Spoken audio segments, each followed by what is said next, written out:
This is Nightly Business Report with Tyler Matheson and Sue Herrera. Strong quarter.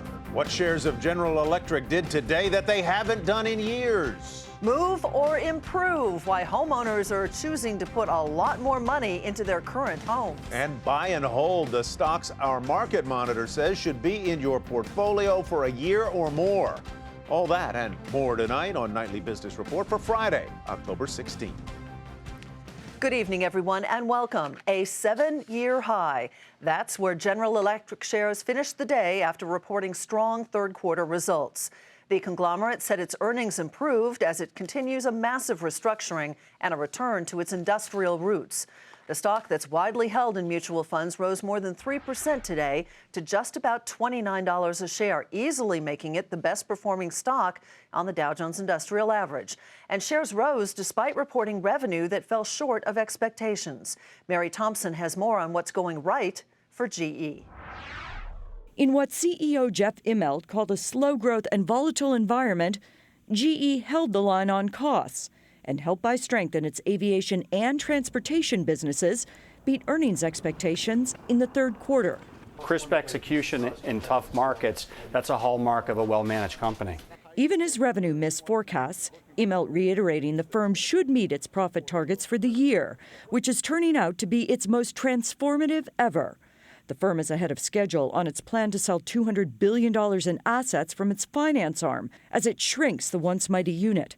It's about to close on its largest deal ever, the purchase of the French power company Alstom. And if market conditions permit, it will sell its majority stake in the retail finance firm Synchrony this month, a move that will let it buy back $20 billion in stock. It's all part of Immelt's plan to return more cash to shareholders and generate 90% of the firm's profits from its industrial businesses by 2018. The plan and execution getting attention from investors who sent the stock to a 7-year high on the back of the earnings news, building on gains that GE's seen since activist investor Nelson Peltz took a $2.5 billion stake in the company earlier this month. On the earnings call, Immelt saying the strategy Peltz's firm would like to see GE embrace are mostly in line with his own. I think the white paper kind of lays out their thesis. We don't agree with everything, but it's pretty consistent with what we've done and what we're doing. Immelt and his management team doing a lot of work in short order to end the long-running underperformance of GE stock. For Nightly Business Report, I'm Mary Thompson. That retail finance arm that Mary just mentioned saw its profits rise and top Wall Street expectations. Synchrony Financial, the provider of store credit cards, saw purchase volume grow double digits in the most recent quarter. And earlier this week, Synchrony won approval from regulators to split off from General Electric. Nevertheless, shares fell more than 3.5%. On Wall Street, stocks closed higher for the third straight week. Mixed economic data pushed out expectations for the timing of a rate hike, and that's being viewed as a good thing for stock investors. By the close, the Dow Jones Industrial Average gained 74 points to finish at 17,215. The Nasdaq rose 16, the S&P 500 added 9. For the week, all three major averages rose, the Nasdaq seeing the biggest gain of more than 1%. The number of job openings across the country pulled back in August from the record set in July, but it still remains at the second highest level ever. The number of positions waiting to be filled dropped slightly to 5.3 million. The Labor Department report also showed that the quit rate held steady for the 5th month in a row. Consumer sentiment climbed more than forecast in October. This as gasoline prices fell, and many believe wage gains will accelerate. According to a survey by the University of Michigan, consumers anticipate continued economic expansion, but they also expect some headwinds from weak global growth. Separately, industrial production fell for a second straight month in September on weakness in the energy sector, a strong dollar, and slow growth across the globe. Next week will be dominated by earnings reports, and investors will be listening to what the companies have to say about the economy and their future prospects. 12 Dow components report. Want to hear them? I hope so, because you're going to hear them, including IBM, Travelers, Verizon, United Tech, American Express, Coke, here we go, Boeing, Microsoft, Caterpillar, 3M, McDonald's, and Procter & Gamble. Come Monday, investors will get a fresh look at China's economy when that country releases its third quarter GDP. The slowdown in China has roiled the global markets recently and pressured commodity prices. Seema Modi tells us what exactly the markets will be watching. The big question, will we see China's annual growth forecast fall below 7% for the first time since 2009? Many economists say there's a good chance that will happen, in part because China is changing the way it reports GDP. It used to report projections for annual growth 4 times a year. Now it's breaking out GDP for the most recent quarter. The new quarterly GDP numbers are subject to higher volatility, and that's what has investors a bit worried. Now, the Chinese government will give a measure of output by specific industries. Services were outperforming manufacturing in China through the first half of the year, but banks and brokerages likely suffered in the third quarter as the Chinese stock market tanked. Some analysts will be looking at things like healthcare, tourism, and media to offset a drop in the financial sector. If they don't, China's GDP is likely to take a hit. Real estate is another area of interest. China's property sales recovered some in the second quarter, but real estate development slowed drastically in the first 8 months of 2015. And that slowdown has weighed down commodity prices around the world. It's not the exposure directly to China, it's the exposure we have to Europe. In Europe, that intense exposure they have to China, it all comes full circle back to our shores. Infrastructure investment also slowed this year, and those numbers will be watched to see whether China's fiscal and monetary efforts are working, or if more stimulus is needed. Still, mixed data out of China this week didn't pull the stock markets down, and there are some investors who feel even if China's growth rate slows below 7%, that stocks might be okay. Even in that 6.5 handle for the second largest economy in the world, be growing at that rate, not as bad as maybe the market is suggesting here. Not bad, as long as there are no surprises. Just remember what happened to stocks after China surprised everyone by devaluing its currency not so long ago in August. For Nightly Business Report, I'm Seema Modi. And from China, we go to Europe now, where auto sales rose nearly 10% in September. That made the 25th consecutive month of growth in the European Union for that metric. But as Phil LeBeau reports, Volkswagen lost some market share, a first sign that the emissions scandal is starting to pinch.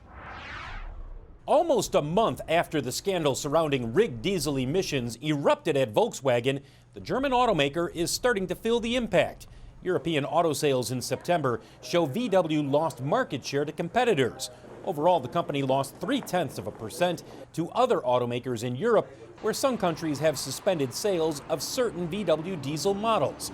Volkswagen's new CEO, Matthias Müller, is trying to quickly move his company past the scandal.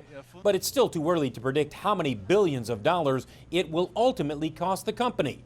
Officially, VW has recalled more than 8 million diesel models in Europe and will start repairing those vehicles early next year. Meanwhile, here in the U.S., VW dealerships have diesel models parked in the back of dealerships because the company has yet to find a solution to bring those cars into compliance with EPA pollution standards. While VW sales in September have only shown a slight impact from the diesel scandal, the real test will come over the next couple of months. That's when Volkswagen will be working to restore sales of certain diesel models, not only in the United States, but in many countries around Europe. Phil LeBeau, Nightly Business Report, Chicago. The recently named CEO of United Continental Airlines has been hospitalized. In a statement, the airline offered no details about the condition of Oscar Munoz, but did say the airline was operating normally. Munoz replaced former CEO Jess Smisek last month amid a federal probe involving the Port Authority of New York and New Jersey. Shares of the airline fell 3% on the trading day. And the last ever U.S. Airways flight will take off tonight from San Francisco. This is the carrier's merger with American nears completion. Once flight number 1939, named for the year the airline was founded, lands in Philadelphia, there will be no more U.S. Airways. All flights will fly under the American Airlines brand. And still ahead, show me the money. After years of cash flowing into startups, are things starting to change in Silicon Valley?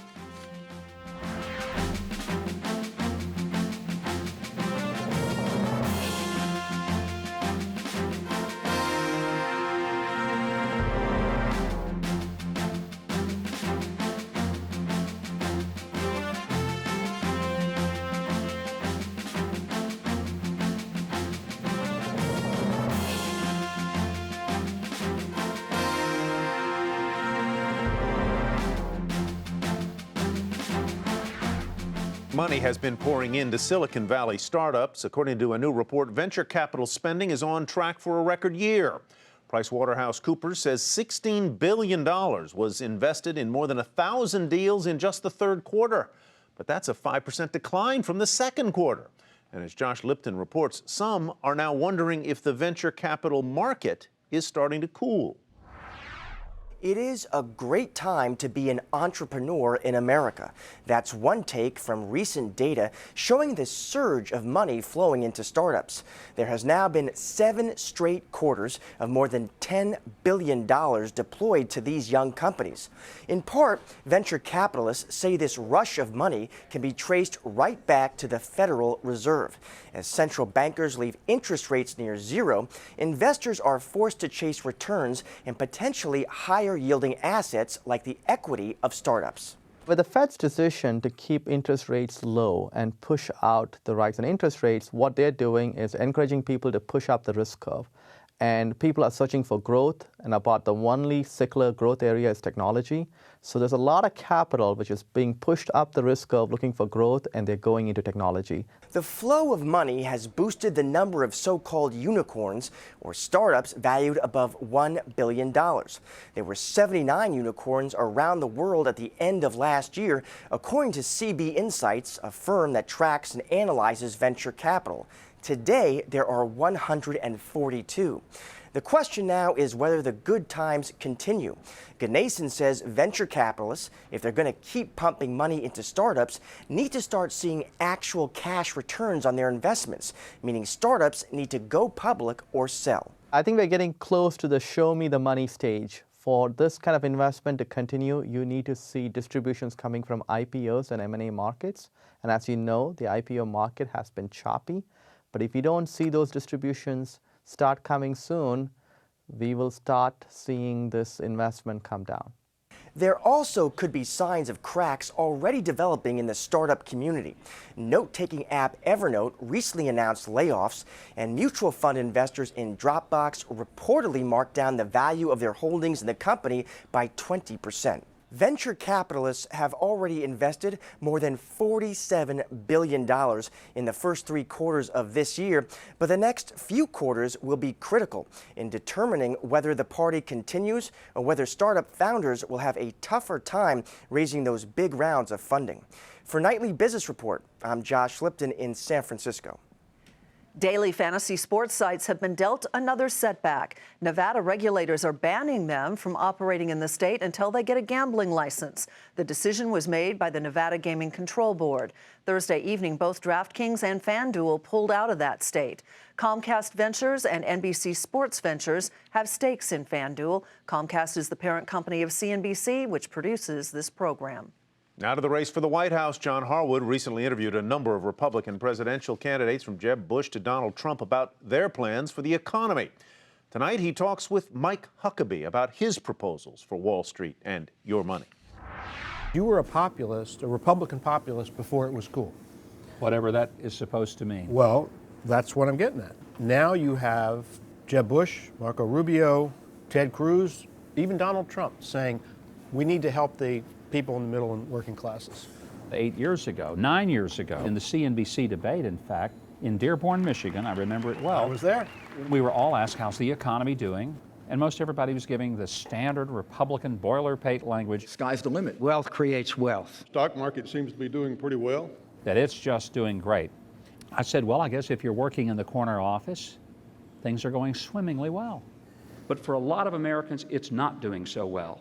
The people who handle the bags and make the beds at our hotels and serve the food, many of them are having to work 2 jobs. I was, just pilloried for that by the Wall Street Journal and by others who thought that I was a total ignoramus when it came to how the economy was functioning. Well, it turned out I was pretty darn ahead of my time, because within a year the economy had fallen apart, and the people at the top were feeling what I was watching happen to the people at the bottom already. Let me ask you about Wall Street and its relationship to the rest of the economy. Look, I'm not sure that the repeal of Glass-Steagall was a brilliant idea, because what you did, you erased the line between traditional banks. Would you bring it back? And very likely. Yeah, and I'm not saying there shouldn't be some regulatory controls and I hate to use the word controls, some regulation. But what you don't want is a referee that doesn't simply enforce the rules, but tries to totally control the flow of the game. Now, Ben Bernanke said in an interview the other day that he regretted the fact that no individual Wall Street executives were prosecuted for their role in leading up to the financial crisis.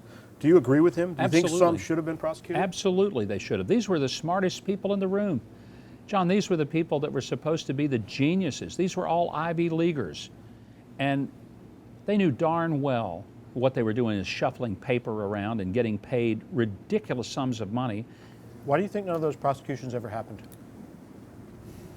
Money, politics. That's what I say. Look, the contributors keep flowing to Washington. Washington keeps doing the dance. I've said that Washington is like a strip club. You got people tossing dollars and people doing the dance. It was a casino. And I got in trouble for saying that very thing 8 years ago. I'd like to say I was right. Governor, thanks so much for doing this. Thank you, John. Enjoyed it. John Harwood. A sour earnings report put shares of Kansas City Southern on the wrong track. That's where we begin tonight's market focus. The railroad company said earnings and revenue were hurt partially by a depreciation of the Mexican peso. The company operates rails in Mexico. Shares were off more than 10% to 87.37. Honeywell International's earnings beat Wall Street expectations, but sales were a different story. The conglomerate said revenue fell 5%, hit by a stronger dollar and weaker demand for oil and gas equipment. The company also cut its full-year revenue forecast. Honeywell shares fell 1.5% to 97.03. SunTrust Banks beat earnings target on adjusted basis. The company was helped by an edge up in its loan business while keeping costs in check. The Street liked the news, sending shares up 1% to $40.01. The industrial supply company W.W. Grainger cut its full-year forecast as its earnings fell nearly 20% in its third quarter. Grainger said its results reflect a challenging industrial economy in North America, and if you're an industrial supply company, that is not good news for you. Shares fell 6% to $207.65. The regional bank Comerica saw its earnings fall 12%, in part because of lower oil prices. The Texas-based bank lends to a lot of companies in the energy sector, and that exposes it to those sharply lower oil prices. Comerica shares were off about 1% to $42.26. And the worst performer in the S&P 500, well, I jumped the gun there, it was Quanta Services. The contracting services company warned that this quarter's profit will be below its prior forecast, and the company continues to see pressure on its margins. Shares walloped today, losing more than a quarter of their value. They finished the day at $18.74. And shares of the Fresh Market soared on a report that the specialty grocer's founder was considering a buyout bid. As Reuters first reported, the founder, Ray Berry, not the football player, Ray Berry is teaming up with a private equity firm to take the company private. The company says it doesn't comment on market speculation. Shares finished more than 7% higher to $26.19. And now to our market monitor, who likes big and mid-cap stocks he says are poised to do well in a volatile market. He is Gene Perrone, portfolio manager at Advisors Asset Management. And last time Gene was on, 18 months ago, he recommended Celgene, which is up 36%, Polaris, which is down 17%, and Western Digital, which is off 20%. Good to see you again, Gene. Welcome back. Great to be with you, Sue. Let's start, first of all, with whether or not you still hold those stocks that we outlined. Yes, Celgene I still like here very much. Polaris I continue to like. It is down, as you mentioned, but I think the stock looks attractive at these levels. Western Digital, a bit of a different story there. I'd say it's a hold, but I wouldn't be looking at it as an aggressive buy here. I think there are others that are more attractive in the technology category. All right, let's take a look first at your overall market outlook. The market barometer has been doing very well this month, one of the best months of the year, and by some measures in several years. Do you expect this rally to hold into the end of the year, and if so, why? I do. August 24th was a hideous day for the stock market. The volatility index, which is often dubbed the fear index, went up to 53, towering above the peaks that we saw last October amid the Ebola scare, where it was about 31. So you had real panic there and tremendous selling at the opening. Days later, we saw a key technical reversal in West Texas Intermediate crude. And that's held that reversal since. It went from 38 to near 50, backed and filled about 50%, which you would expect after reversal, and it's stabilized since. So that factor, that uncertainty is off the table now, too. I think energy looks attractive here. That had been an uncertainty for some time for the market. Earnings seem like they're coming in pretty well here for the third quarter, and I think the Fed is going to remain dovish for an extended period of time. So many of the underpinnings for this market look good. Most importantly, the technicals are responding very favorably. Right. Healthcare, which certainly corrected, is coming back nicely. Technology is coming back nicely. Consumer discretionary. And now we have the financials and energy stocks joining the groups, the leadership groups. So, Gene, I asked you earlier about Celgene. It's one of your recommendations tonight as well, with a price target of 145. You mentioned the correction in the healthcare industry. I would assume that pertains to Celgene as well, and that's one reason why maybe you would add to a position here? Yes. Celgene I am offering because it is a real bellwether in the group. It's a larger cap name, but there are mid-cap stocks in the biotech group that also look very attractive. Healthcare generally, there's so many different subcategories, but most of the subcategories of healthcare continue to look very attractive. So I think what we went through here in the last several weeks, kind of politically triggered at one point, it was a correction that arguably was overdue. Now I think the group is poised to move higher. You mentioned earlier that there are several technology companies that you like better than Western Digital, and NXP Semiconductor is one of them. Why? Well, specifically, I do like NXP. I like that they're involved in a number of different areas, including automotive entertainment and security systems and so on. So they're involved in a lot of very favorable, in favor groups, let's say right now, somewhat to the consumer focus. But I also like the semiconductors generally. So for us to recommend a stock or put a stock in a portfolio, it's not just a one-off. We have to not only like the individual stock recommending, but the group as well. So with NXP, we have both of those in our favor. I've got about 30 seconds left, Gene. Signature Bank is the last on the list. The financials are coming around here very nicely. I think that we had mixed earnings for the third quarter, and this group is doing so well following the earnings is a very good sign for their outlooks. Signature Bank is a mid-cap player. I like the mid-cap financials here right now very much. So SBNY is one of my favorite choices in that category. Gene, good to see you. Have a great weekend. We'll see you again soon. Thanks, Sue. You too. Gene Perrone with Advisors Asset Management. And coming up, Renovation Nation, why the time may be perfect to take on that home improvement project, but good luck finding a contractor.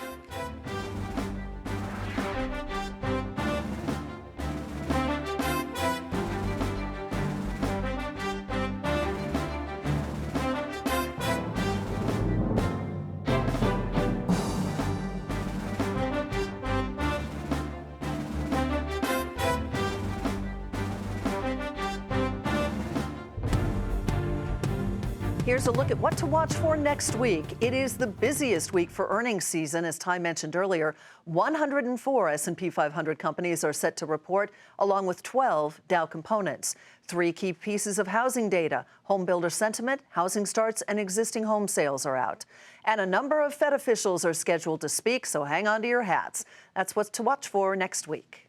Trying to remodel your kitchen? Update the bathroom? Yeah, go for it. Find a contractor? Not so fast. A new wave of remodeling has builders booked, and shares of building suppliers like Home Depot, Masco, and Whirlpool surging. Diana Olick explains what's behind the renovation boom.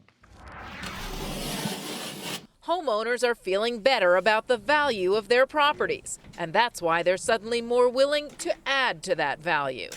Homeowners are once again turning to these discretionary projects, that they just didn't feel confident in doing for so many years with the economy and the housing downturn. Growth in home remodeling is expected to nearly triple from now to the middle of next year, according to Harvard's Joint Center for Housing Studies. Why? Growth in both home sales and home values. When you buy a home, you generally want to fix it up a bit and put your stamp on it. But also, when you feel like your home's value is growing, you don't mind spending more on it to get what you want. D.C. area builder Peter Lustig says it's a combination of confidence, cash, and fear of rising rates. Because one can borrow so inexpensively, I think now, they would rather pull out the cash on a home equity line or something of that nature and improve their home. It's a very safe investment. In fact, cash-out refinances jumped 68% this summer compared to a year ago, according to Black Knight Financial Services. And a lot of that cash is going right back into the house in the form of renovations. But finding someone to do the work is increasingly difficult. We lost so many construction workers during the downturn. Those workers are not necessarily coming back. Winter is usually the slow season for all construction, but some contractors say they're already booked through the spring. The rush is on before higher rates threaten to take that new kitchen off the table. For Nightly Business Report, I'm Diana Olick in Washington. For more on the remodeling wave, you can read Diana's story on our website, NBR.com. And here's another look at the day on Wall Street for you. The Dow Jones Industrial Average gained 74 points to close at 17,215. The Nasdaq rose 16. The S&P 500 added 9. For the week, all three major averages rose. The Nasdaq seeing the biggest gain of more than 1%. And that does it for Nightly Business Report for tonight and for the week. And have a great weekend, everybody. I'm Tyler Mathisen. Thanks from me as well. We'll see you Monday.